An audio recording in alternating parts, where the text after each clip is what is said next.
Hello guys, welcome back to my YouTube channel. इस video में अपन देखेंगे सिंधु सभ्यता के जितने भी इम्पोर्टेंट फैक्ट है वो डिस्कस करेंगे जो एग्जाम में पूछे जाते हैं गाइस।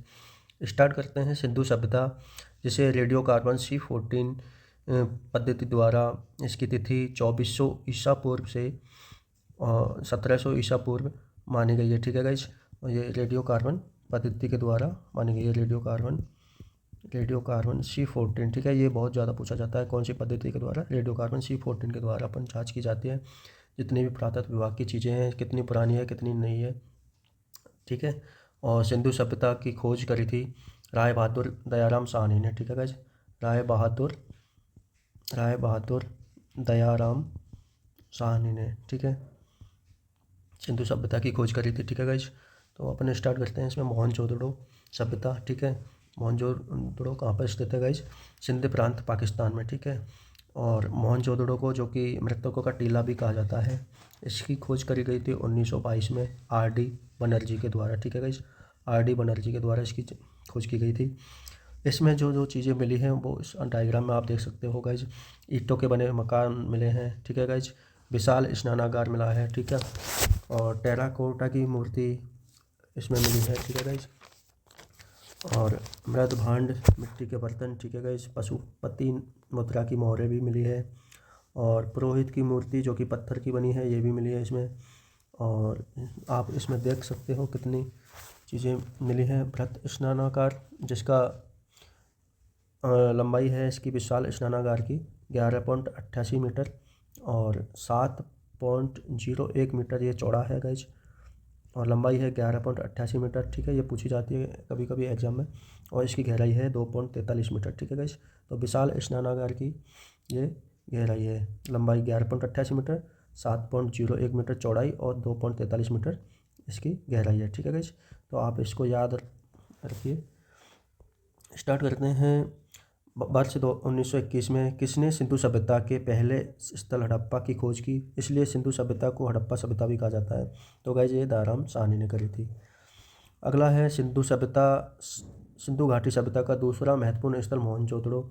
मोहनजोदड़ो का शाब्दिक अर्थ क्या है? तो मोहनजोदड़ो को क्या कहा जाता है? मृतकों का टीला। ठीक है गाइज, और मोहनजोदड़ो में उत्खनन कार्य 1922 में राखलदास बनर्जी R.D. बनर्जी ने के नेतृत्व में आरंभ हुआ। यह स्थल वर्तमान समय में कहाँ स्थित है? तो ये गाइज नरकाना जिला, सिंध प्रांत, पाकिस्तान में स्थित है। ठीक है गाइज, जो कि अपन ऊपर डिस्कस कर चुके हैं। अगला है भारतीय पुरातत्व महानिदेशक ने 1924 ईस्वी में सिंधु सभ्यता कांस्य युगीन के खोज की विधिवत घोषणा की। उस समय भारतीय पुरातत्व महानिदेशक कौन था? तो सर जॉन मार्शल था। ठीक है गाइज, ये काफ़ी एग्जाम में पूछा जाता है। अगला है J.F. मैके ने 1927 से 1931 तक तथा G.F. डेल्स ने 1963 में हड़प्पा सभ्यता के किस स्थल में उत्खनन कार्य किया था? तो ये मोहनजोदड़ो में। ठीक है गाइज, अगला है सिंधु घाटी सभ्यता के करीब 1500 स्थलों का अभी तक पता चला है। इनमें से केवल 7 को ही नगर की संज्ञा दी गई है। ये 7 कौन कौन से हैं गाइज? हड़प्पा, मोहनजोदड़ो, सनुदड़ो, लोथल, कालीबंगा, सुत कांगेडोर और एवं सुरकोटड़ा। ठीक है गाइज, ये है 7 स्थल जिन्होंने नगरीय संज्ञा दी गई है जिसको। अगला है मोहनजोदड़ो को मृतकों या प्रेतों का टीला कहा जाता है। राजस्थान में स्थित किस स्थल का अर्थ काले रंग की चूड़ियाँ हैं? तो ये गाइज कालीबंगा। ठीक है गाइज, अगला है सिंधु घाटी सभ्यता के विस्तार के कारण किसने हड़प्पा एवं मोहनजोदड़ो को एक विस्तृत साम्राज्य की जुड़वा राजधानी बताया है? तो ये स्टुअर्ट पिगट ने। ठीक है गाइज, अगला है मोहनजोदड़ो के लोग मुख्यतः किस प्रजाति के माने जाते हैं? तो ये गाइज भूमध्य सागरीय प्रजाति के माने जाते हैं मोहनजोदड़ो के लोग। अगला है किस सभ्यता के निवासियों को कुओं, खंभों, नालियों के निर्माण का ज्ञान था किंतु मेहराब के निर्माण के बारे में नहीं पता था? तो ये गाइज हड़प्पा सभ्यता के लोग। ठीक है गाइज, अगला है हड़प्पा के लोगों की सामाजिक पद्धति कैसी थी? तो ये उचित समतावादी थी। हड़प्पा के लोगों की सामाजिक पद्धति उचित समतावादी थी। ठीक है गाइज, जितने भी क्वेश्चंस इसमें डिस्कस किए जा रहे हैं वो कभी ना कभी किसी ना किसी एग्जाम में पूछे गए हैं गाइज, तो ये बहुत ही ज़्यादा इम्पोर्टेंट है। ये आप सिंधु सभ्यता का पार्ट 1 है, पार्ट 2 भी आएगा टॉप 50 क्वेश्चंस का, जिसमें पूरी सिंधु सभ्यता कवर हो जाएगी। ठीक है गाइज, अगला है सिंधु घाटी सभ्यता की खुदाई में मिले अवशेषों में तत्कालीन व्यापारिक और आर्थिक विकास के घोतक क्या है? तो ये क्या है गाइज? मुद्राएं। अगला है हड़प्पा काल की मुद्राओं के निर्माण में मुख्य रूप से किस द्रव्य का उपयोग किया गया था? तो ये गाइस टेराकोटा का, ठीक है।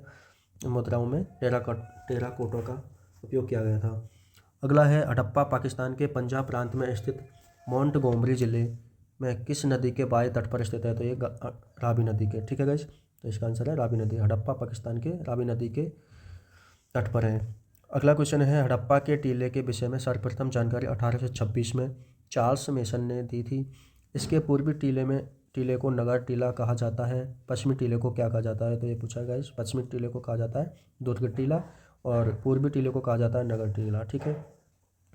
अगला है हड़प्पा में सामान्य आवास क्षेत्र दक्षिण में एक ऐसा कब्रिस्तान स्थित है जिसे समाधि R37 नाम दिया गया है। इस कब्रिस्तान से जो ताबूत मिला है वह किस लकड़ी का बना है? तो ये गाइस देवदार लकड़ी का बना है।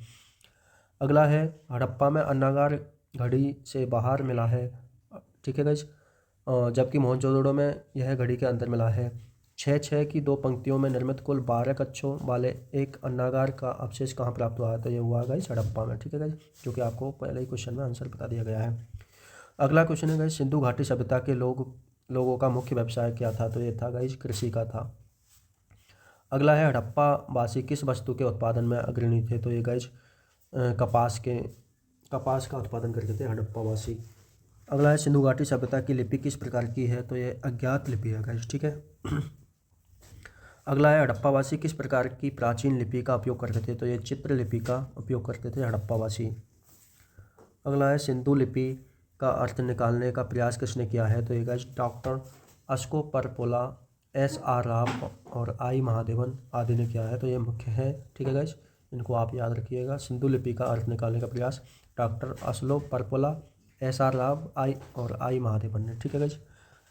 अगला है हड़प्पा के लोगों की राज्य व्यवस्था जैसा कि वस्तु परक साक्ष्य से प्रमाणित होता है कैसी थी? तो ये कुलीन तंत्रीय थी, ठीक है गाइस। हड़प्पा के लोगों की राज्य व्यवस्था थी कुलीन तंत्रीय, ठीक है गाइस। अगला है हड़प्पा सभ्यता के औजार और हथियार अधिकतर किसके बने होते थे? तो गाइस ये बने होते थे ताम्र, टिन और कांस्य का, ठीक है। ये अधिकतर इनके हथियार बने होते थे इसके। अगला है सिंधु घाटी सभ्यता के समय वजन और माप की संख्या क्या थी गाइस, ठीक है। तो ये थी 16, ठीक है गाइस। सिंधु सभ्यता के बाटों की तौल में अनुपात था 1, 2, 4, 8, 16, 32 आदि था, ठीक है। तो ये संख्या थी 16, ठीक है। संख्या के आधार पर कहा जाता है कि 16 इकाई वाले बाट सबसे ज़्यादा प्रयोग में होते थे। अगला क्वेश्चन है मोहनजोदड़ो की जल निकास प्रणाली अद्भुत है। यहाँ से ईंट बनाने का भट्टा, घरों में सीढ़ियाँ, ठीक है गाइस, कपास, पत्थर, किलिंग आदि मिले हैं। यहाँ से किस तरह की नर्तकी की प्रतिमा मिली है? तो ये गाइस कांस्य की नर्तकी की मूर्ति मिली है, ठीक है गाइस। अगला है मोहनजोदड़ो की खोज सन 1922 में किसने करी थी? तो ये राखलदास बनर्जी, RD बनर्जी ने करी थी, जो कि अपन ऊपर देख चुके हैं। अगला है गाइस मोहनजोदड़ो का सबसे महत्वपूर्ण स्थल कौन सा है? तो ये अपन डिस्कस कर चुके हैं। विशाल स्नानागार है जिसकी लंबाई है 11.88 मीटर और 7.01 मीटर चौड़ा है और इसकी गहराई है 2.43 मीटर, ठीक है गाइस। अगला क्वेश्चन है राजस्थान के गंगानगर जिले में स्थित कालीबंगा स्थल की खोज 1953 में किसने करी थी? तो ये करी थी गाइस A घोष ने करी थी कालीबंगन की खोज। अगला क्वेश्चन है प्राक हड़प्पा युगीन जुते हुए खेत और हवन कुंडों का साक्ष्य किस स्थल पर मिला है? तो ये कालीबंगा स्थल पर मिला है गाइस जुते हुए खेतों का साक्ष्य। तो ये काफ़ी बार एग्जाम में पूछा जाता है कहाँ जुते हुए खेत कहाँ पर मिले हैं? तो ये कालीबंगा स्थल पर मिले हैं, ठीक है गाइस। अगला क्वेश्चन हड़प्पा सभ्यता में पीपल वृक्ष, डोव वृक्ष को पूजा जाता था। महिलाएं चावल से स्वास्तिक की आकृतियाँ बनाती थी। किन स्थलों ने से अग्निवेदी के साक्ष्य मिले हैं? तो ये गाइस कालीबंगा और लोथल दोनों स्थलों पर इनके साक्ष्य मिले हैं, तो इनका ये आंसर हो जाएगा। इसमें देख लेते हैं गाइस प्रमुख नगर कौन कौन से हैं। तो देख हड़प्पा है जो कि पंजाब प्रांत में है, मोहनजोदड़ो जो सिंध प्रांत पाकिस्तान नरकाना जिला में, लोथल गुजरात में और कालीबंगा जो कि राजस्थान के हनुमानगढ़ ज़िले में और बनवाली हरियाणा के फतेहाबाद जनपद में और आलमगीरपुर उत्तर प्रदेश के मेरठ में और सूत कांगेडोर पाकिस्तान के बलूचिस्तान में और कोट दीजी सिंध पाकिस्तान में और चनोदड़ो पाकिस्तान में, ठीक है गाइस। और सुरकोटड़ा जो कि गुजरात के कच्छ ज़िले में है, ठीक है। प्रमुख नगर है कहाँ कहाँ पे है वर्तमान में स्थित, तो इसमें आपको दिखाए गए हैं, और एक है गनबेरी वाला जो कि पाकिस्तान में है। ठीक है गाइज, तो आगे डिस्कस करते हैं लोथल। ठीक है गाइज, लोथल सभ्यता और लोथल गुजरात में मिला है इसके साक्ष्य। इसकी खोज करी है रंगनाथ राव ने लोथल सभ्यता की, और ये भोगवा नदी के तट पर है ये नगर लोथल, जो कि भोगवा नदी के तट पर है। और देख लेते हैं गाइज, इसमें सिंधु सभ्यता का व्यापारिक नगर कहा जाता है लोथल को। तो अभी वर्तमान में आप देख सकते हो गुजरात में ही सबसे ज़्यादा बिजनेस व्यापार होता है। ठीक है गाइज, तो उसके हिसाब से आप याद रख सकते हो सिंधु सभ्यता का व्यापारिक नगर है लोथल। देखो इसमें गोदाम आपको बताए गए हैं, बड़े बड़े गोदाम, और बंदरगाह है जिसे गोदीबाड़ा भी कहा जाता है, और लोथल जो कि भोगवा नदी के तट पर स्थित है। और लोथल सभ्यता में फारस की मोहरें की खोज करी गई है गाइस। फारस की मोहरें की उपयोग किया जाता था लोथल में। अग्निवेदिका जो आप देख सकते हो, अग्निवेदिका भी लोथल में है। तो क्वेश्चन डिस्कस कर लेते हैं गाइस इसके। वह एकमात्र शहर कौन सा है जहाँ से ईंटों के एक कृत्रिम गोदीबाड़े या डॉकयार्ड का साक्ष्य मिला है? तो ये लोथल का है गाइस। ऊपर आप देख चुके हैं इसमें गोदीबाड़ा बंदरगाह है जो कि ईंटों के बने हुए हैं प्रॉपर। अगला है अहमदाबाद जिले के सरागवाला ग्राम से 80 किलोमीटर दक्षिण में किस नदी के तट पर स्थित लोथल स्थल की खोज 1957 में डॉक्टर S.R. राव ने की थी? तो गाइस ये भोगवा नदी के तट पर करी थी। अगला है सागर तट पर स्थित लोथल कहाँ से व्यापार का प्रमुख बंदरगाह था? तो ये गाइस पश्चिम एशिया से था। अगला है किस हड़प्पा केंद्र के बारे में माना जाता है कि मेसोपोटामिया के साथ सीधा समुद्र व्यापार होता था? तो ये लोथल से होता था गाइस। अगला है किस मुद्रा से किस मुद्रा से प्रतीत होता है कि लोथल सामुद्रिक व्यापार की गतिविधियों का केंद्र था? तो ये गाइज फारस की मुद्रा। ठीक है गाइज, तो फारस की मुद्रा की खोज लोथल सभ्यता लोथल नगर में हुई है। तो ये फारस की मुद्रा से प्रतीत होता है कि लोथल सामुद्रिक व्यापार की गतिविधियों का केंद्र था। ठीक है गाइज, अगला है किस स्थल पर दरवाजे बगल की गलियों में न खुलकर सामने की सड़क पर खुलते थे? तो ये गाइज लोथल में। ठीक है, अगला है मोहनजोदड़ो से 130 किलोमीटर दक्षिण में स्थित चनुद्रो स्थल का उत्खनन 1931 ईस्वी में किसके नेतृत्व में हुआ था? तो ये गोपाल मजूमदार के नेतृत्व में हुआ था चनुद्रो का उत्खनन, जो कि अभी पाकिस्तान में है गाइज। अगला है वह एकमात्र स्थल कौन सा है जहाँ से मनके बनाने का कारखाना और बकराकार ईंटें प्राप्त हुई है? तो ये चनुद्रो से। ठीक है गाइज, अगला है गुजरात के कच्छ जिले में स्थित एक बंदरगाह नगर सुरकोतड़ा की खोज वर्ष 1964 में किसने की थी? तो ये जगपति जोशी ने करी थी गाइस।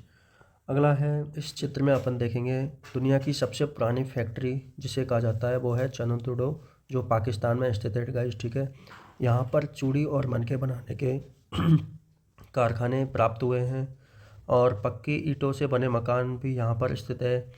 जलाशय आप देख सकते हो, इसमें जलाशय आपको दिखाई दे रहा है, ये भी स्थित है यहाँ पर। और इसकी खोज करी थी 1931 में गोपाल मजूमदार ने। ठीक है गाइस, और पक्की नालियाँ यहाँ पर मिली है, पक्की नालियाँ, मिट्टी के बर्तन और खिलौने। ठीक है गाइस, और सुई से बटन लगाने का यहाँ पे खोज की गई है, और हार और मनके जो आपको दिख रहे हैं इसमें, और सिलेंड्रिकल मोहरें भी यहीं पर मिली है गाइस। तो आप देख सकते हो यह है दुनिया की सबसे पुरानी फैक्ट्री। ठीक है गाइस, जो कि अभी वर्तमान में पाकिस्तान में है, चनुद्रो। ठीक है, अगला क्वेश्चन है कोट दीजी सिंधु नदी के बाएं किनारे पर सिंध प्रांत पाकिस्तान में अवस्थित है। इसका उत्खनन किसने किया था? तो इसका उत्खनन किया था गाइस फजल अहमद ने 1953 में। ठीक है, अगला है गुजरात के कच्छ के रण में स्थित धौलावीरा सिंधु सभ्यता के विशालतम स्थलों में से एक। इसका उत्खनन 1990 से 91 में किसने किया था? तो ये किया था गाइज R.S. बिष्ट ने। ठीक है, अगला है पंजाब के सतलज नदी के तट पर स्थित हड़प्पाकालीन स्थल रोपड़ की खोज Y.D. शर्मा ने की थी। यहाँ मानव के साथ किस जानवर को दफनाए जाने के साक्ष्य मिले हैं? तो गाइज ये यहाँ पर कुत्ता को दफनाए जाने के साक्ष्य मिले हैं। ठीक है गाइज, अगला है मोहनजोदड़ो की दीवार की चिनाई में पक्की ईंटों का प्रयोग किस पद्धति का प्रयोग किया जाता था? तो गाइज इसमें इंग्लिश बॉन्ड पद्धति का उपयोग किया गया है ईंटों की चिनाई में मोहनजोदड़ो में। ठीक है गाइज, अगला है हड़प्पा संस्कृति किस युग की थी? तो एक थी कांस्य युग की। अगला देख लेते हैं गाइज, हड़प्पा काल में लोग पत्थरों के औजारों का बहुतायत में प्रयोग करते थे, परंतु उन्हें कांस्य के निर्माण का ज्ञान था। ठीक है, कासा बनाने के लिए तावा राजस्थान की खेतड़ी से आता था। ठीक है, इसमें प्रयुक्त टिन कहाँ से मंगाया जाता था, तो ये अफगानिस्तान से टिन मंगाया जाता था। ठीक है गाइस। अगला है हड़प्पा काल में टिन के अलावा अफगानिस्तान से कौन से धातु का आयात किया जाता था, तो ये सोना व चांदी का। ठीक है। अगला है हड़प्पा काल में गेहूं और जौ मुख्य फसलें थी। गेहूं और जौ मुख्य फसलें थी। चावल की खेती के प्रमाण किन दो स्थलों से मिले हैं, तो ये लोथल और रंगपुर से। अगला है धातुओं से लघु मूर्तियां बनाने के लिए किस विधि का प्रयोग किया जाता था, तो ये भ्रष्ट मोम विधि का प्रयोग किया जाता था। धातु से लघु छोटी छोटी मूर्तियां बनाने का भ्रष्ट मोम विधि का उपयोग किया जाता था इसमें। अगला है मोहर, जो कि शैल खड़ी हड़प्पा संस्कृति की सर्वोत्तम कलाकृतियाँ हैं। शिलों पर कौन कौन से जानवरों की आकृतियाँ उकेरी गई हैं, तो गाइज शिलों पर जैसे एक सिंगी जानवर, बिना कुबड़ का सांड, भैंस, बाघ, बकरी, हाथी। ठीक है, इन जानवरों का की तस्वीरें, ठीक है, इनकी आकृतियाँ जो है इन शिलों पर उकेरी गई है। अगला है हड़प्पाकालीन मोहरों पर किसके अंकित चित्र से यह परिलक्षित होता है कि हड़प्पा समाज में महिलाओं की स्थिति काफ़ी अच्छी थी, तो ये मातृ देवी। ठीक है गाइज। ठीक है। अगला है हड़प्पा सभ्यता के लोग शाकाहारी थे या मांसाहारी, ये क्वेश्चन आता है। तो गाइज ये दोनों तरह के थे, शाकाहारी भी थे और मांसाहारी। ठीक है।